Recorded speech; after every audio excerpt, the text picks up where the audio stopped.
Sebelum lanjut nonton video ini, jangan lupa subscribe, like, and share ke teman-teman kalian.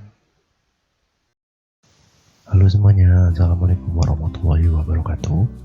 Halo semuanya, bagaimana kabarnya kalian hari ini? Semoga dalam keadaan sehat dan selalu tetap semangat untuk belajar.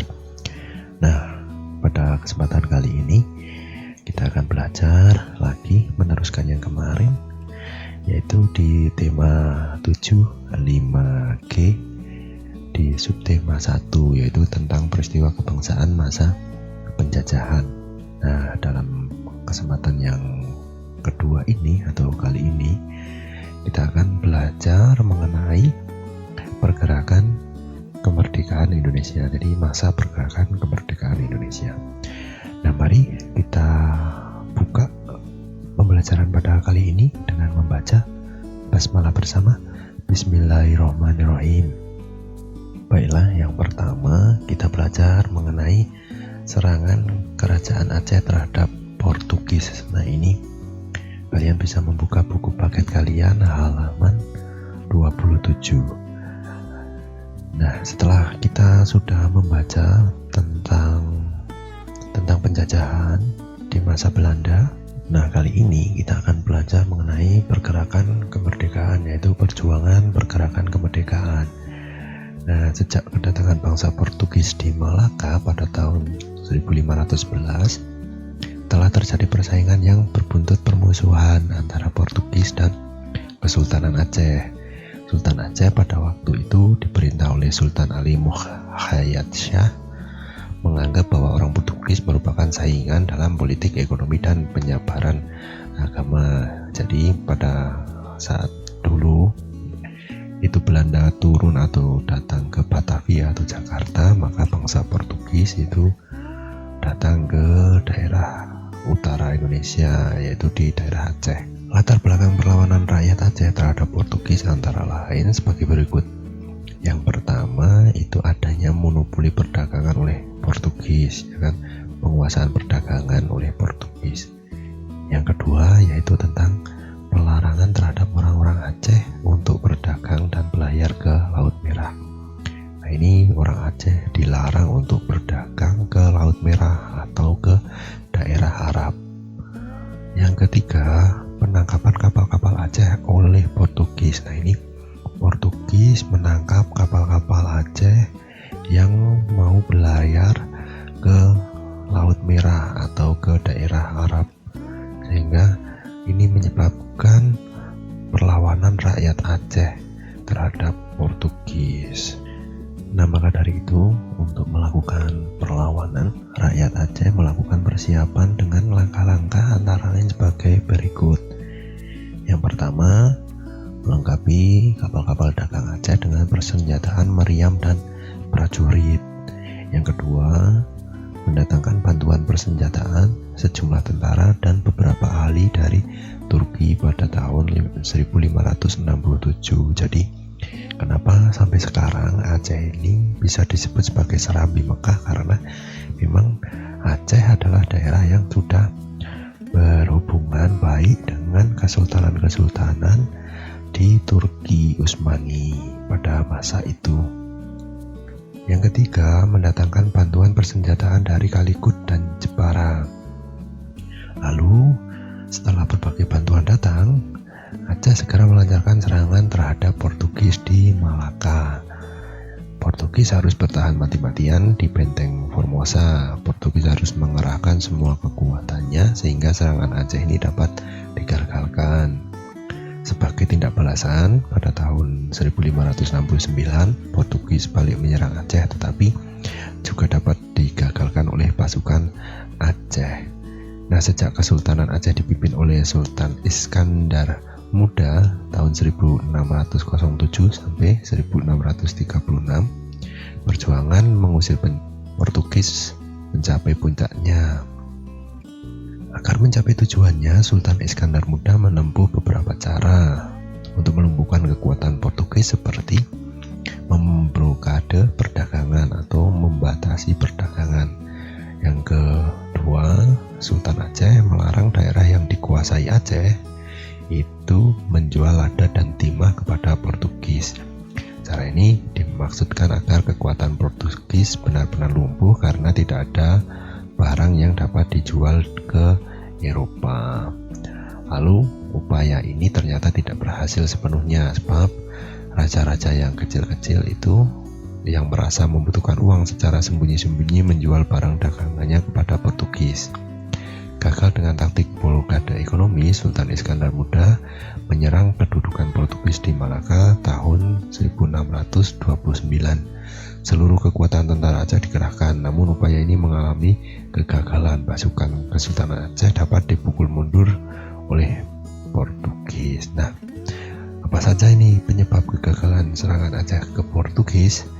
Yang pertama, tidak dipersiapkan dengan baik, atau mungkin masih tergesa-gesa ya, atau terburu-buru. Yang kedua, yaitu perlengkapan senjata yang digunakan masih sederhana, seperti yang sudah kita tahu bahwasanya dahulu itu bangsa-bangsa Eropa sudah berperang menggunakan senjata api. Yang ketiga, terjadi konflik internal di kalangan pejabat kerajaan Aceh. Nah, ini terjadi perbedaan pendapat antara para pejabat yang ada di kerajaan Aceh. Nah, itu adalah peristiwa kebangsaan masa penjajahan, yaitu tentang penyerangan bangsa Portugis oleh masyarakat Aceh. Setelah perlawanan melawan penjajah dengan melakukan peperangan mengalami kegagalan atau banyak mengalami kegagalan, maka bentuk perlawanan terhadap penjajah diubah dari perlawanan bersenjata menjadi perlawanan organisasi. Nah, kalian bisa membuka buku paket kalian halaman 33. Nah, pada masa ini disebut dengan organisasi pergerakan nasional. Pada masa pergerakan nasional, perjuangan mengusir penjajah yang semula bersifat kedaerahan mulai ditinggalkan. Para pemuda dan pelajar Indonesia mulai berpikir mendirikan organisasi modern. Nah, beberapa organisasi modern itu adalah sebagai berikut. Yang pertama yaitu organisasi Budi Utomo. Budi Utomo ini menjadi organisasi perintis bangkitnya kesadaran bangsa Indonesia untuk berjuang secara nasional.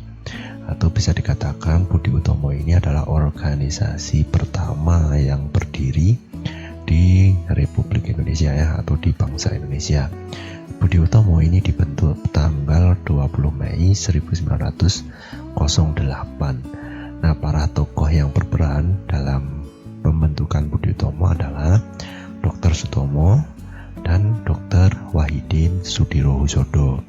Dalam gerakannya, Budi Utomo ini tidak mau bekerja sama dengan Belanda. Budi Utomo berjuang menuju Indonesia bersatu dan merdeka. Ini adalah organisasi pertama yang dibentuk oleh bangsa Indonesia atau pemuda-pemuda dan pelajar Indonesia. Nah, lalu organisasi yang kedua ini bernama Serikat Dagang Islam atau SDI dan Serikat Islam. Nah, Serikat Dagang Islam didirikan tahun 1911 oleh Haji Saman Hudi. Anggotanya adalah para pedagang Islam yang ada di Solo. Tujuan dibentuknya SDI adalah meningkatkan kesejahteraan bangsa di bawah panji Islam. Lalu namanya berubah menjadi Serikat Islam. Perubahan nama bertujuan untuk memperluas jangkauan dan ruang gerak. Anggota Serikat Islam tidak hanya terbatas pada para pedagang yang beragama Islam, tetapi juga orang-orang Islam yang bukan pedagang. Akhirnya Serikat Islam berkembang dengan pesat, anggotanya makin bertambah. Dalam kegiatannya, Serikat Islam memihak kepada kepentingan masyarakat banyak. Serikat Islam berusaha membela rakyat kecil yang diperlakukan sewenang-wenang oleh penguasa. Lalu yang ketiga yaitu Indies Parties. Indies Parties ini didirikan pada 25 Desember 1912 di kota Bandung. Organisasi ini didirikan oleh 3 serangkai yaitu Dr. Daus Dekker, Ki Hajar Dewantara, dan Dr. Cipto Mangunkusumo. Organisasi ini didirikan berdasarkan asas nasionalisme dan non-kooperasi. Nasionalisme artinya menanamkan rasa kebangsaan yang tinggi terhadap bangsa Indonesia. Non-kooperasi artinya tidak bersedia bekerja sama dengan pemerintah Belanda. Nah, ini ada salah satu tokoh yang mungkin kalian sudah kenal ya, yaitu Ki Hajar Dewantara atau Bapak Pendidikan Nasional Indonesia. Yang keempat yaitu Perhimpunan Indonesia atau BI. Perhimpunan Indonesia merupakan organisasi para pemuda, pelajar, dan mahasiswa Indonesia di Belanda yang didirikan tahun 1912. Nah, tokoh-tokoh Perhimpunan Indonesia adalah Muhammad Hatta, Ahmad Suparjo, Sukiman, Sultan Syahrir, Ali Sastro Amijoyo, dan masih banyak lagi yang lainnya.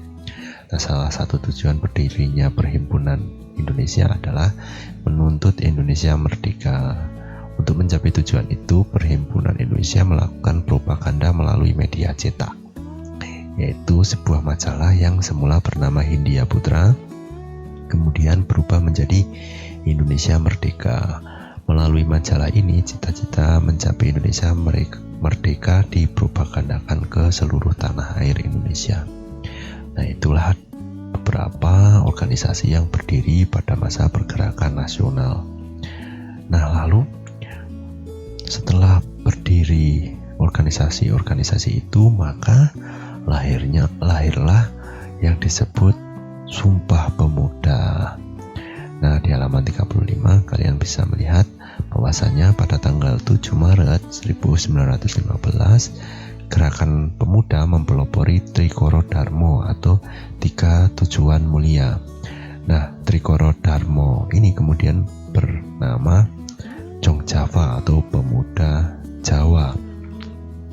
Berdirinya Jong Java ini kemudian diikuti oleh perkumpulan pemuda yang lain seperti Jong Sumantren Bon, Pemuda Sumatera, Jong Ambon, Pemuda Ambon, Jong Celebes, Pemuda Sulawesi, dan Pemuda Kaum Betawi. Pada beberapa organisasi pemuda juga sudah mulai tampak adanya usaha ke arah persatuan bangsa Indonesia. Pada tahun 1926 dibentuk PPPI, Perhimpunan Pelajar-Pelajar Indonesia.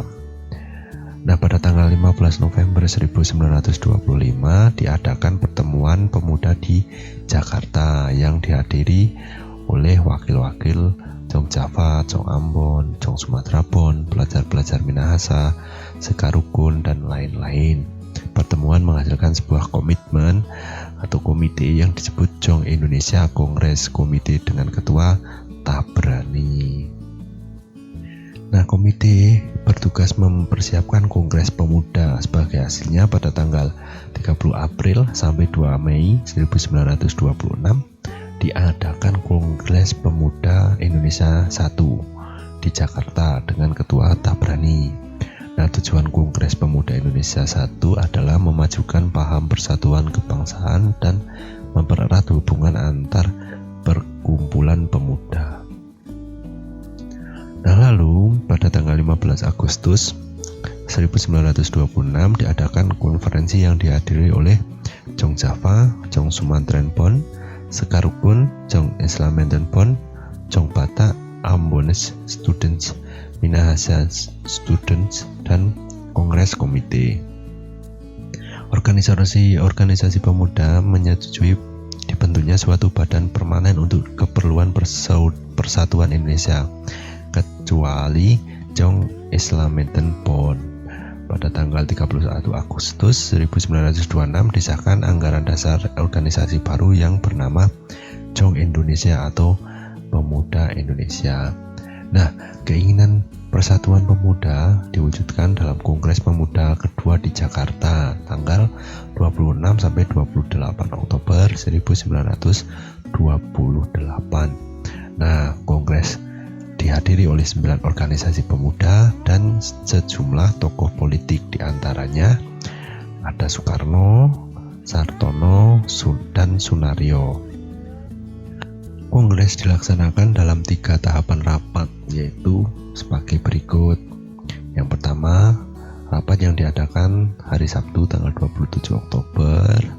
Dalam acara pembukaan dibacakan amanat tertulis IR Soekarno sebagai Ketua PNI atau Partai Nasional Indonesia. Selain itu, Muhyamin memberikan ceramah tentang persatuan dan kebangsaan Indonesia. Rapat yang kedua diadakan hari Minggu, tanggal 28 Oktober 1928. Nah, rapat tersebut membahas tentang hal-hal yang berkaitan dengan pendidikan. Menurut rencana, sebagai pembicara adalah Ki Hajar Dewantara, S. Mangun Sarkoro, Joko Sarwono, dan Purnomo Wulan. Sayangnya Ki Hajar Dewantara tidak bisa hadir. Nah, rapat yang diadakan pada hari Minggu tanggal 28 Oktober 1928 dalam acara istirahat setelah ceramah dari Ramlan dan Sunaryo, W.R. Supratman menyanyikan lagu dengan judul Indonesia Raya. Nah, ini Indonesia Raya pertama kali dinyanyikan di Kongres Pemuda kedua di Jakarta tanggal 26 sampai 28 Oktober 1928 yang kemudian menjadi lagu kebangsaan Indonesia sampai sekarang yang selalu kita nyanyikan setiap hari Senin. Lagu ini dinyanyikan dalam bentuk instrumentalia agar tidak menimbulkan keributan dengan polisi Belanda. Jadi lagu ini dinyanyikan atau dibawakan dengan instrumen atau alat. Nah, alat ini yang digunakan oleh W.R. Supratman ini yaitu kurang lebih biola. Nah, kenapa tidak dinyanyikan dengan liriknya? Karena ditakutkan akan menjadi keributan, karena pada masa itu masih dijajah oleh Belanda dan diawasi oleh polisi Belanda. Sebagai puncak acara diikrarkan keputusan Kongres yang dirumuskan oleh Muhyamin. Keputusan tersebut dikenal dengan yang namanya Sumpah Pemuda. Harusnya kalian juga ingat dan hafal kan Sumpah Pemuda. Yang pertama, kami putra dan putri Indonesia mengaku bertumpah darah yang satu, tanah air Indonesia.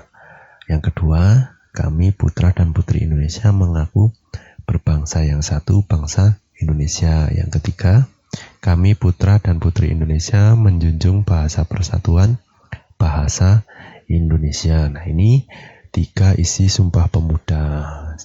Jangan sampai terbolak-balik ya. Itu harus urut. Yang pertama yaitu bertumpah darah yang satu, tanah air Indonesia. Yang kedua, berbangsa yang satu, bangsa Indonesia. Dan yang ketiga yaitu berbahasa persatuan, bahasa Indonesia. Nah, lalu kalian bisa membuka buku paket kalian halaman 46. Nah, di situ ada lagu Indonesia Raya yang ditulis oleh W.R. Supratman. Di sini nada dasarnya adalah Do sama dengan G, biramanya 4/4 dan bertempo con bravura atau bertempo semangat ya, cepat gitu. Nah, ini seperti yang sudah kalian ketahui dan sudah kalian hafal tentunya lagu Indonesia Raya. Nah, lagu Indonesia Raya ini sebagai lagu kebangsaan diatur dalam Undang-Undang Nomor 24 Tahun 2009 tentang bendera, bahasa, dan lambang negara serta lagu kebangsaan. Nah, itu adalah beberapa hal atau peristiwa kebangsaan dalam masa pergerakan nasional.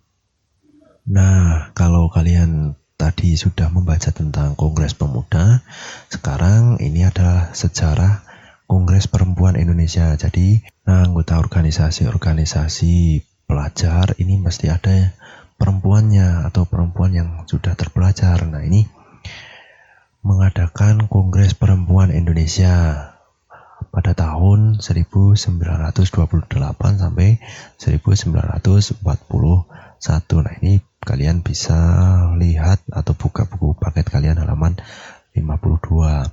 Nah, dalam upaya membantu perjuangan kemerdekaan Indonesia sekaligus untuk memperjuangkan hak-hak perempuan dan menentang diskriminasi, sehingga lahirlah sejarah Kongres Perempuan Indonesia.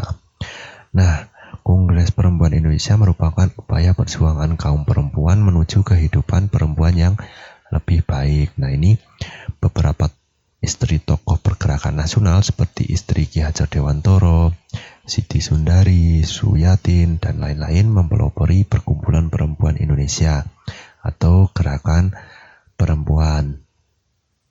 Unsur-unsur kewanitaan pada organisasi pemuda seperti Wanito Tomo atau Budi Utomo Perempuan, Putri Indonesia, Wanita Taman Siswa atau perempuan-perempuan yang belajar di organisasi Taman Siswa, dan organisasi Putri Mardika ini diajak untuk bergabung. Nah, Kongres Perempuan Indonesia dilaksanakan sebanyak 4 kali, yaitu yang pertama, Kongres Perempuan Indonesia pertama diadakan pada 22 sampai 25 Desember 1928 di Yogyakarta. Dan yang kedua, Kongres Perempuan Indonesia yang kedua diadakan pada 20 sampai 24 Juli 1935 di Jakarta. Yang ketiga, ini kongres diadakan pada 25 sampai 28 Juli 1938 di Bandung. Dan Kongres Pemuda Perempuan Indonesia keempat diadakan pada bulan Juli 1941 di Semarang. Nah, dalam kongres tersebut dihasilkan beberapa keputusan yang menyangkut hak-hak perempuan dalam mendapatkan pendidikan dan kesehatan. Yang kedua, hak berpolitik dan berorganisasi.